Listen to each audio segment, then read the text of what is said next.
আসলে যখন তিনি তখন তাওয়াফ করতেছেন, ঠিক আসলে করতেছেন একটি যুবক বাইতুল্লাহ গিলাফের মধ্যে তারা আল্লাহকে ডাক দিয়ে বলে, ও দেশের মালিক, ও খানের কাবার বাইতুল্লাহর মালিক, আল্লাহ আমার গোড়া গোড়া ক্ষমা হয়েছে কিনা?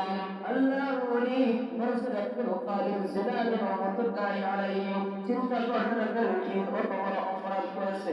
ওই অপরাধটা কি? এই যে কি অপরাধ করেছে এর কারণে আল্লাহকে প্রতিদিন বলে, আল্লাহ আমাকে তুমি মাফ করছো কিনা? বরসের আব্দুল কাদের জিলানী রহমাতুল্লাহি আলাইহি তাওয়াফ শেষ করে যুবকের কাছে গেলেন। যুবকেরা গিয়ে বলে, এই যুবক, তুমি বলো তোমার কি এত বড় অপরাধ কি যেটা তুমি এত মাকাদানা হুরুদের মধ্যে দোয়া করে আল্লাহর কাছে কবুল হয়? মাকামে ইব্রাহিমের মধ্যে দাঁড়িয়ে করতে কবুল হয়, খানের কাবা বাইতুল্লাহর মধ্যে দাঁড়িয়ে খানের কাবা বাইতুল্লাহ দোয়া করে দোয়া কবুল হয়, সাফা মারওয়া করে দেওয়ার সময় দোয়া করে দোয়া কবুল হয়। এটা তো কবুলের জায়গা।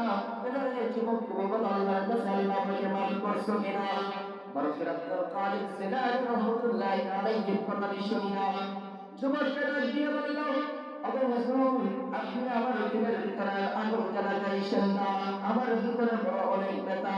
আব্দুল কাদের জিলানী রহমাতুল্লাহি আলাইহি বলেন, কি এত বড় ব্যথা তুমি আমাকে একটু শোনাও দেখি, আমি তোমার দিকে কিছু করতে পারি কিনা, কোন একটি সমাধান তোমাকে আমি দিতে পারি কিনা। বরফের আব্দুল কাদের জিলানী রহমাতুল্লাহি আলাইহি কথা শুনে ওই ব্যক্তি বলতে লাগলো, ও হুজুর, আমি যখন ছোট ছিলাম, আমার বয়স তখন 5 থেকে 3 বছর বয়স ছিল, আমার বাবা দুনিয়া ছেড়ে চলে গেছে, আমার মা আমার দিকে তাকিয়ে দ্বিতীয় কোনো বিবাহ বসে নাই, তার যখন সব কিছু নষ্ট করে দিয়েছে। আমার মা মানুষের বাড়ি বাড়ি কাজকর্ম করে আমাকে পড়ালেখা করাইছে, আমাকে মানুষের বাড়ি বাড়ি কাজ করে আমাকে খাবার খাওয়াইছে। মা কি খাবারটা মানুষগুলো আমাকে খাবারের জন্য দিত, মা ওই খাবারটা মানুষের বাড়িতে খাইত না, আমার কাছে নিয়ে আসতো, আমরা আমার সন্তান একসাথে বসে খাইতাম। আমাকে মা যখন পড়ালেখা করাতে লাগলেন, কিছুদিন আগে আমি যখন এসএসসি পরীক্ষা দিলাম, আমি তখন সরকারি একটা ইউনিভার্সিটির মধ্যে ইন্টারভিউ দিলাম। ইন্টারভিউ দেওয়ার পরে আবার একটা ইউনিভার্সিটির মধ্যে চাকরি হয়ে গেল। ওই চাকরির মধ্যে যখন আমি ঢুকে গেলাম, একই অফিসের মধ্যে একটা যুবতী মহিলারও চাকরি হয়ে গেল। একে অপরের সঙ্গে কথাবার্তা হয়, তাদের অফিসের কাছেও কথাবার্তা হয়, এমনিতেও আমাদের কথাবার্তা হয়। কিছুদিন যেতে না যেতে আমরা একজন অপরজনের প্রেমে পড়ে যাই, আমরা একজন অপরজনকে আমার জনম দুঃখিনী মা জিজ্ঞাসা করছিল, আমি বিবাহ করತೀನಿ। আমি যখন বাড়ির মধ্যে আসলাম, বাড়িতে আসার পরে মাকে বললাম, মা এটা হলো তোমার পুত্র। মা যখন কষ্ট পেয়ে মা যখন চোখের পানি কষ্ট করে দাঁড়িয়ে বলতো, এই সন্তান, তোকে অত কষ্ট করে আমি মানুষের মতো মানুষ করলাম, আজকে থেকে আমাকে জিজ্ঞাসা করি তো বিয়ে করে ফেলবে, আমার কত স্বপ্ন ছিল তোকে একটা ভালো চাইলে বিবাহ করবো, আমি মা থেকে ঈশ্বর বিবাহ করাবো।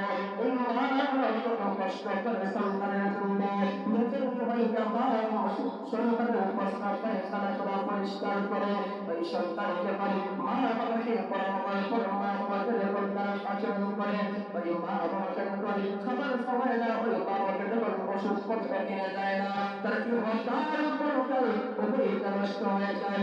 বরফের আব্দুল কাদের জিলানী রহমাতুল্লাহি আলাইহি বলতে লাগলো, ও হুজুর, আমার মা যখন কষ্ট পেয়ে দেয়, কিছুদিন আগে আমার মা সন্তান দুজন আমরা হয়ে গেলাম, মা আমার কাছে লাগলো, আমি আমার স্ত্রীকে খেতে লাগলাম। কিছুদিন যেতে যেতে আমি বাহিরের কাছে, আমি একটু বাহিরের দেশে গেলাম, আমার অফিসিয়াল কাছে আমি একটু বাহিরে গেলাম।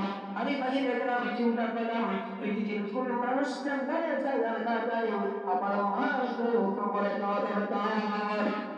মায়ের আল্লাহর কাছে দোয়া করে আল্লাহর দোয়া কবুল হয়ে যায়। ওই সন্তান মায়ের কাছে দাঁড়িয়ে বলবে, আমি বাহিরে যাচ্ছি কিছুদিনের জন্য, আমি বাহিরে যাচ্ছি কিছুদিনের জন্য, কিছুদিন পরে আমি ফিরে আসবো, মা তুমি আমার জন্য দোয়া করো।